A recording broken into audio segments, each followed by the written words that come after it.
So welcome everybody.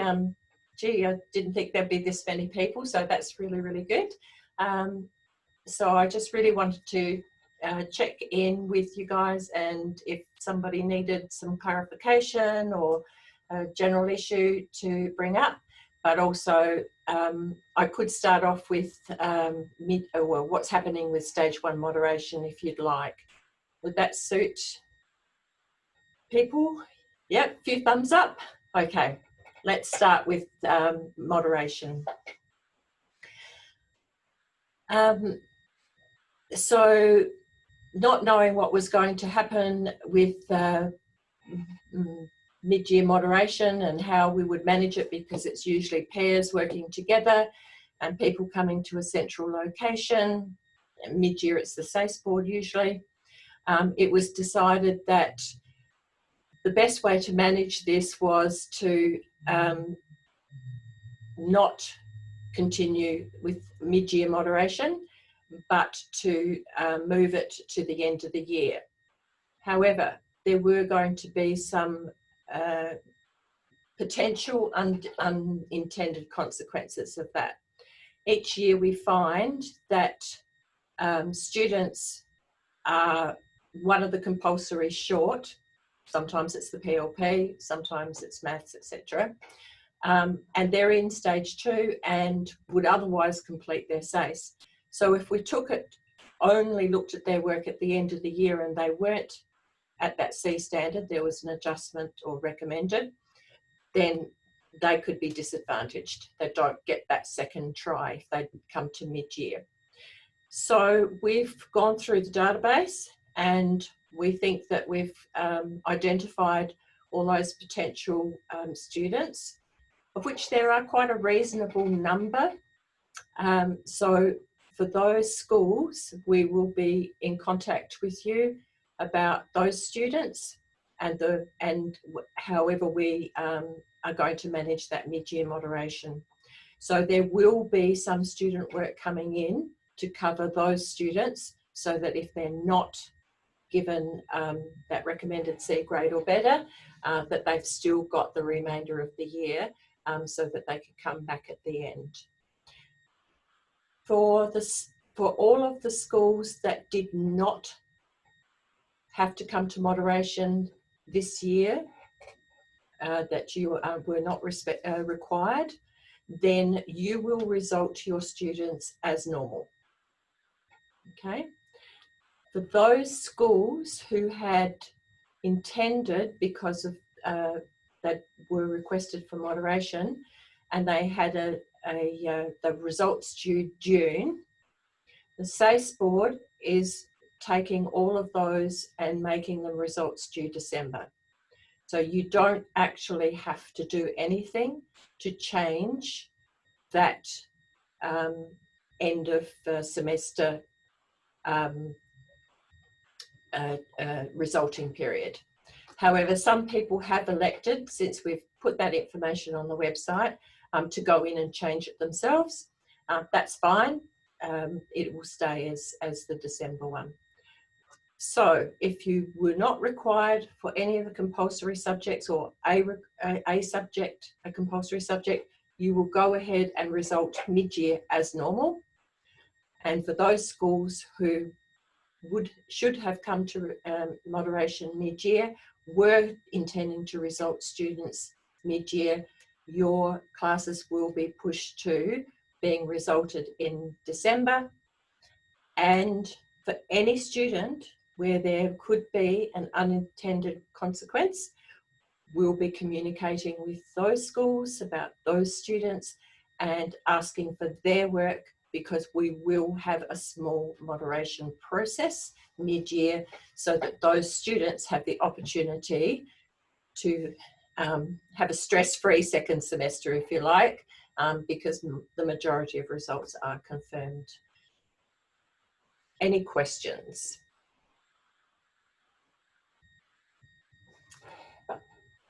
I'm still learning about how to raise your hand, but if you click on participants, you'll get a list of people on the right hand side of your screen, And at the bottom of that list of people, about halfway down my screen, there's a little boxes that say invite, etc. And then there's 3 little dots. If you click on the dots, it can tell you that you can raise your hand. Okay, so has anybody got a question about moderation for stage 1 and the PLP? You can also put a question through on the chat as well. I'm not usually 100% clarity in my explanations, so I'm feeling like everybody's got it. Yes, Andrew?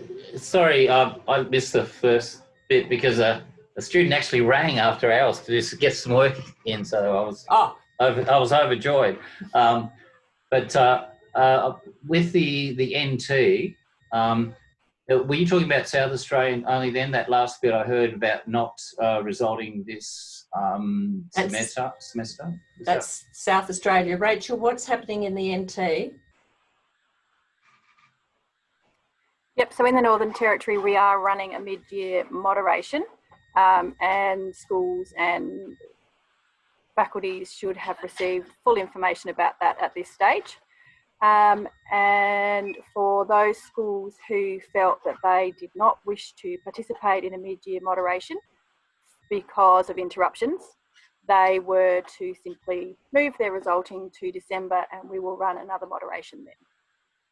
Thanks, Rachel. I didn't even think about the fact that you might have a different process. Apologies for that. That's okay. Is that clear for you, Andrew?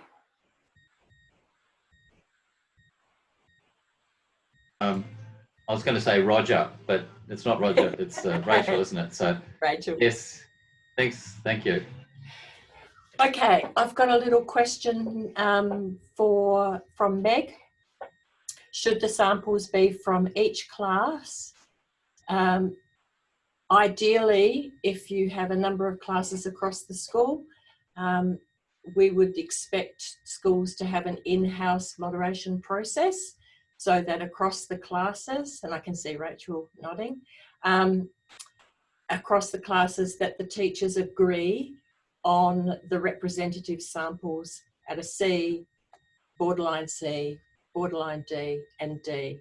So only up to 3 samples. Hopefully there's not too many under the C line, but yeah, so up to 3 samples and agreed across classes.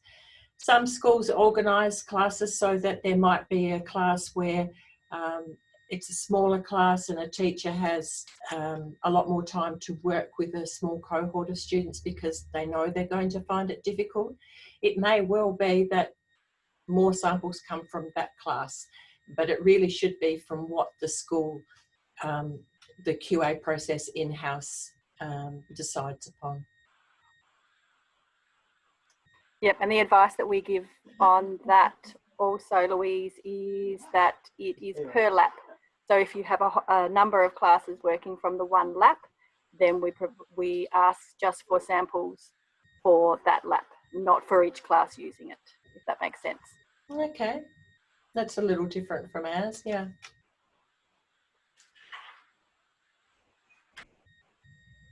Okay. Glenys, there will be a mid-year moderation process, but only for those students who may be disadvantaged because they're in stage 2 and they've not yet met the requirement of that compulsory subject. So they might be missing PLP. Then we would like to moderate them mid-year so that if there is a problem, they have time to redress it. It would be the same for the other compulsory subjects as well for South Australian.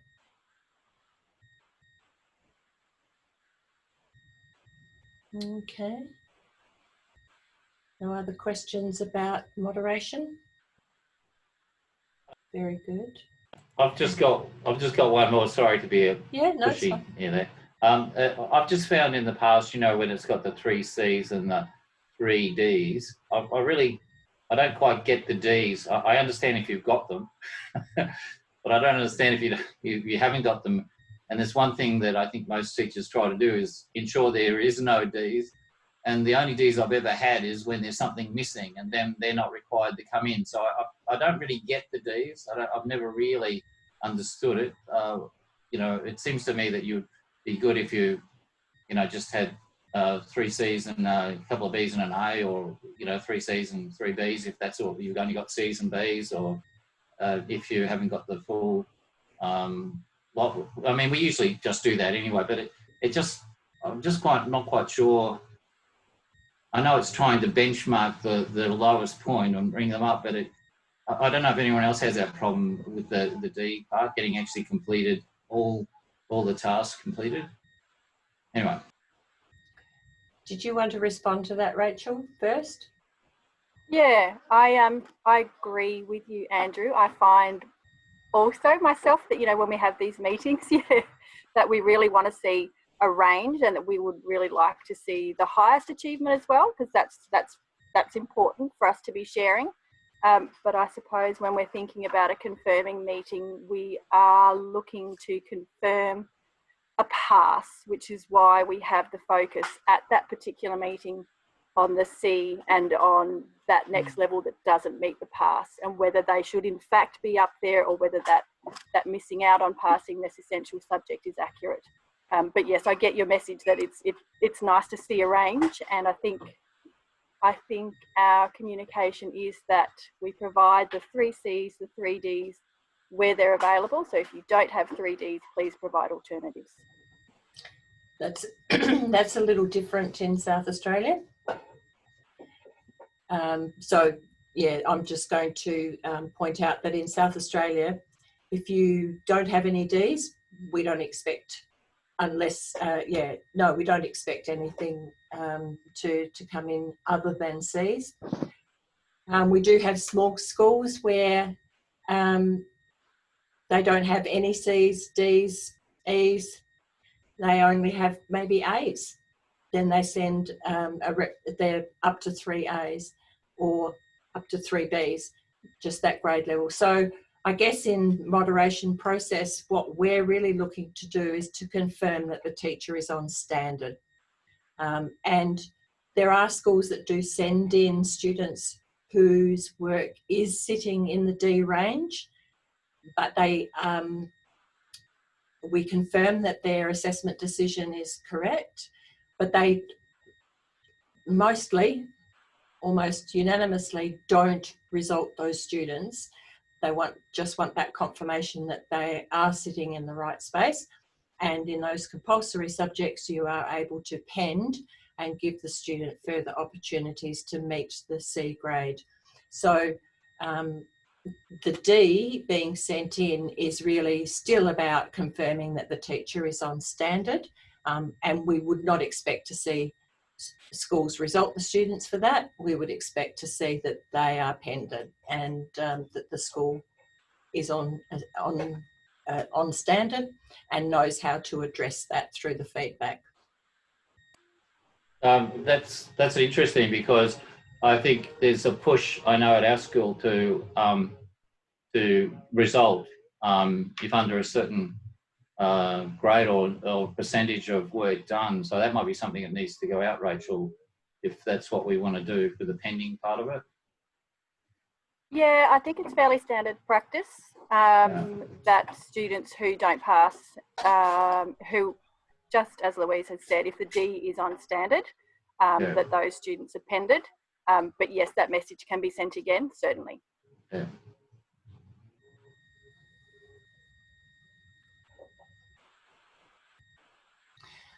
Okay, Penny, with the alternatives, do we send 6 Cs? No. If you have student samples in the C range and nothing else below, we want to confirm that you know what is a C. But if you have no Cs and no Ds, then you can send in the next grade level, which is usually a B or sometimes an A. Some schools only have 1 C. And that's it. That's what we see. So we know if that's their benchmark for a C, then we don't need to see the higher grades in South Australia. They can just send the one sample. When we've done the moderation process, normally, we would go back into the results that have been entered into the result sheets, and we would look to see all of those schools that were asked to send in moderation materials. We do a check. So if suddenly there's 6 C's, we would say, why didn't you send the other 2 C's to go with that one that you sent in? So there are some checks and balances on the results that that schools enter into Schools Online.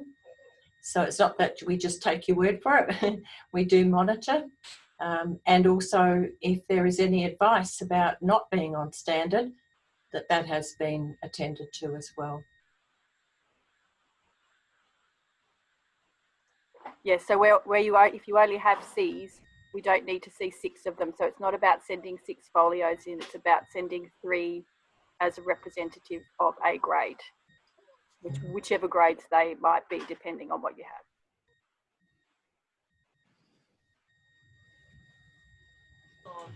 That's good, because it saves a lot of time just preparing that, especially electronically now, as I've found. Yep, there's quite a few things to put together for a folio of work for a student. So we really only see that maximum of 12 samples in South Australia when there's been a lot of classes and a lot of students. So it's very rare that we see a bag with, or a school submitting 12 samples of evidence of student learning. Very rare.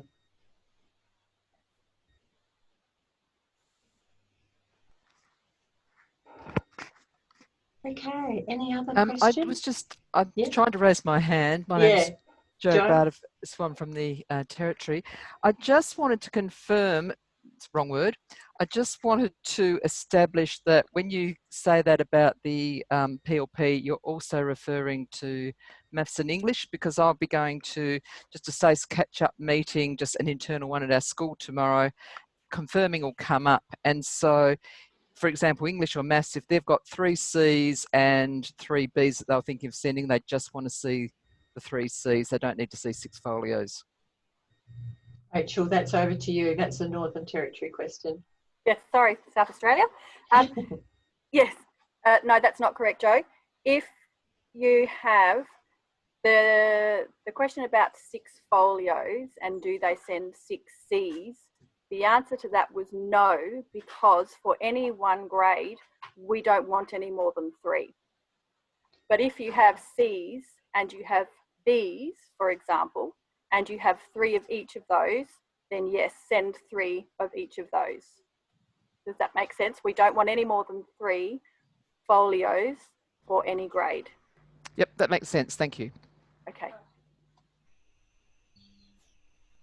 Janice, did you want to say something? No.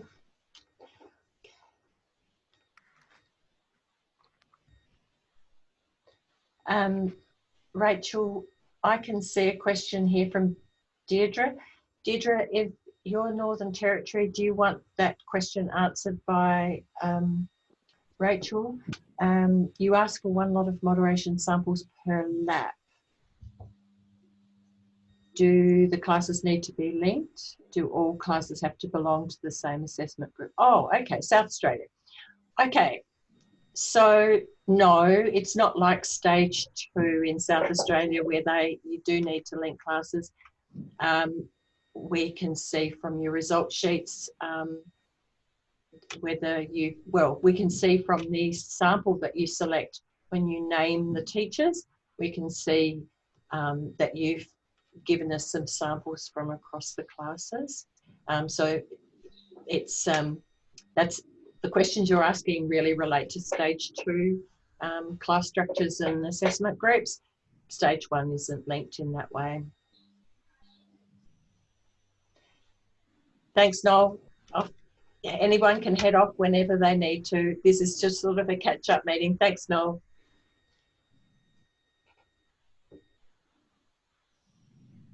Okay, so are we good with confirming for the Northern Territory and moderation for the South Australian PLP? Yep, all good. Interesting. Is the PLP changing at all for 2021? I have no idea. Sorry, I can't tell you that.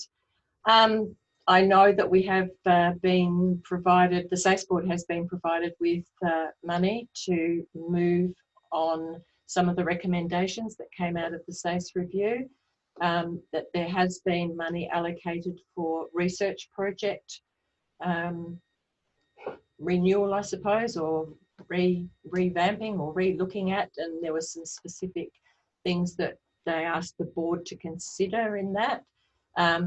The PLP and the research project are part of some ongoing projects at the moment, but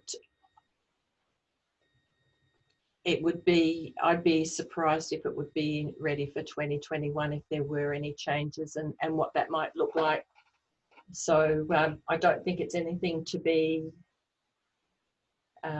concerned about in the short term. And I kind of, having looked after the PLP for such a long time, I hope it may reflect some different directions that you can take the PLP more strongly, because really it's up to schools to how they interpret this kind of framework subject. But I don't know that the intent overall will change significantly. That's just my musing.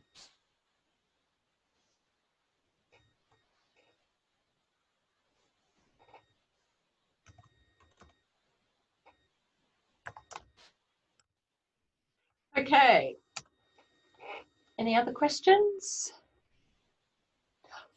Oh, okay. So there is a space on the SACE board website where the recording of the previous PLP Zoom meeting took place.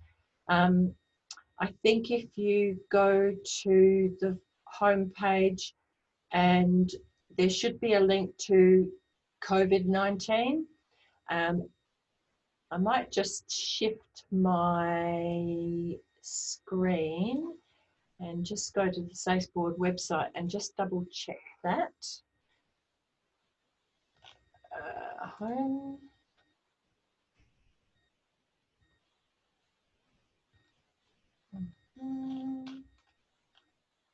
Oh, when you go to the home page of the SACE board website, the big green box, it's the first thing you see. It says, find out how the SACE board is supporting schools, etc. And click on go to our portal, and it talks about COVID-19 readiness. There's a section for teachers. If you click on the for teachers one, then there's green boxes, which talks about stage 1 moderation and modified subjects review. It talks about subject outline changes. And if you keep scrolling down, there is a green box for Zoom meetings.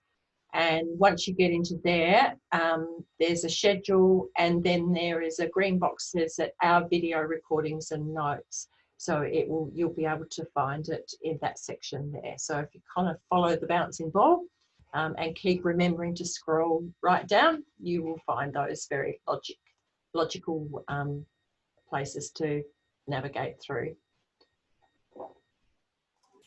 If you just Google SACE Zoom meetings, it takes you straight to that page as well, and you can scroll down. Yep. Oh, that would have been simpler.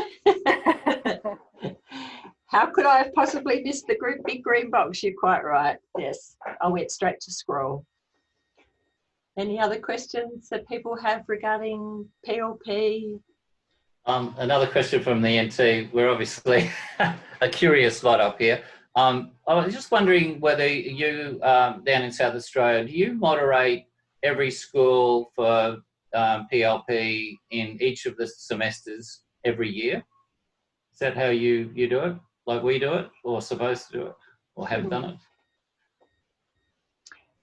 South Australia asks that our process is that you have to be confirmed, your standards have to be confirmed in consecutive years. And then you can go on to what we call a triennial cycle. So then you come back once every 3 years.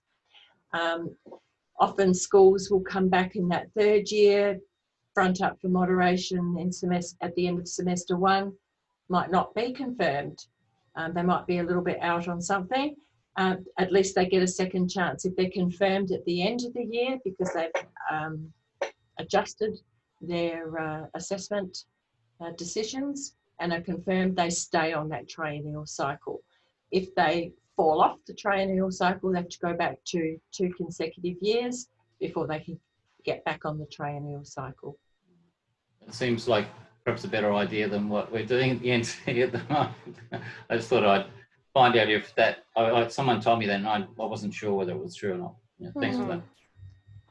And that is a system that we've been discussing here, Andrew, for our essentials. That yes, that it doesn't need to be the same schools coming in, year out, when they are confirmed year in, year out. So yes, a similar system is going to be looked at for us too.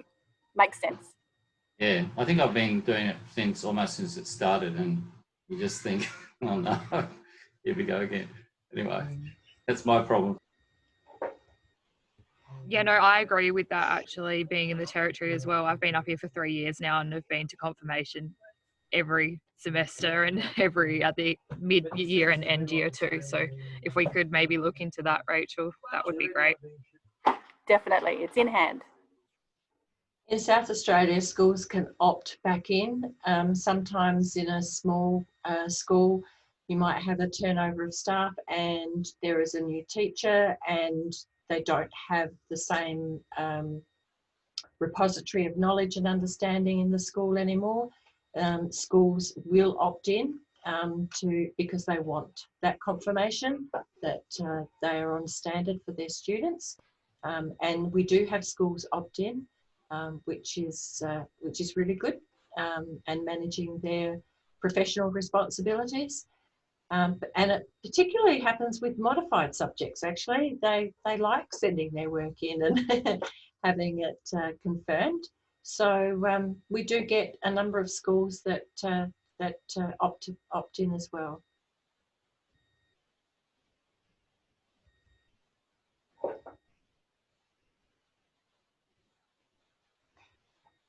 Okay, have we got any other burning questions or anything that you'd like to discuss? As I said, it was really probably clarifying moderation and confirming, and also just to make sure that people knew that we were here to support. So we don't have to stretch this out for an hour if we don't need to. Okay, Jo, you're good? Yeah, I just had one that, I don't know if you saw, Louise, there was a comment there was a question on the side about whether you'd prefer to see folios that don't have any annotation or comments from the teacher, or whether you're happy to see them. I've taught across a range of subjects and I know that it seems to vary from learning area to learning area. So I'm wondering about the PLP. If it's all right, Rachel, I'll answer that one. Any feedback that you give the student, ticks, comments to students, when we're doing our benchmarking, we talk about as these are places where clearly you can go to see how the teacher is making an assessment decision. So rather than remarking anything, we would expect to see teachers' comments and annotations on a student's work. Sometimes they can be distracting because they may not be entirely accurate, or we can just go straight to those points and go, yep, that's right, that's right, that's right. I think there's been, it's not for PLP people, but in the 3 maths subjects that come in, there's quite a number of schools that A, don't provide solutions, B, don't mark the student work. So all work that is moderated, whether it's stage 1 or stage 2, it's only the stage 2 external that we won't clean. Yep, getting lots of furious nods there from Rachel. Yes, I think it was the message for a little while, some years ago, that the preference was for clean work without teacher comments, whether that was into a distraction or an influencer for moderators, but no, that's not the case. It provides, it assists moderators to see exactly where and how the teacher has arrived at the mark that they have given. Whether that's accurate or not is a question for the moderator, but it's useful, and I agree, Louise, that we don't need for work to be clean. No, it makes it very, very difficult, because then you really have to, it's almost like we don't want moderators marking work. We want moderators to scan and confirm.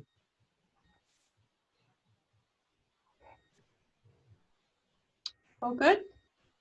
Any other questions?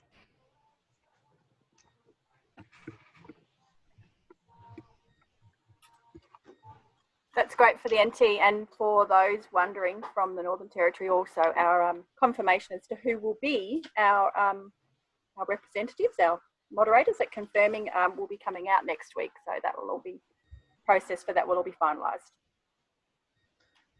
Okay. All right. There's lots of people who are leaving and saying goodbye and thank you. So unless there's something going, I think we'll say thank you for joining in, and we'll let you go with that. And if you need something on a one-to-one basis, please email me or call me on my number or on the website, and I presume Northern Territory, contact Rachel as well. Thank you so much, everybody. It was great to catch up, and I think everybody sounds like they're feeling quite comfortable. Okay. Thank you very, very much, everybody. Thanks, Louise. Thanks, Rachel. Bye-bye.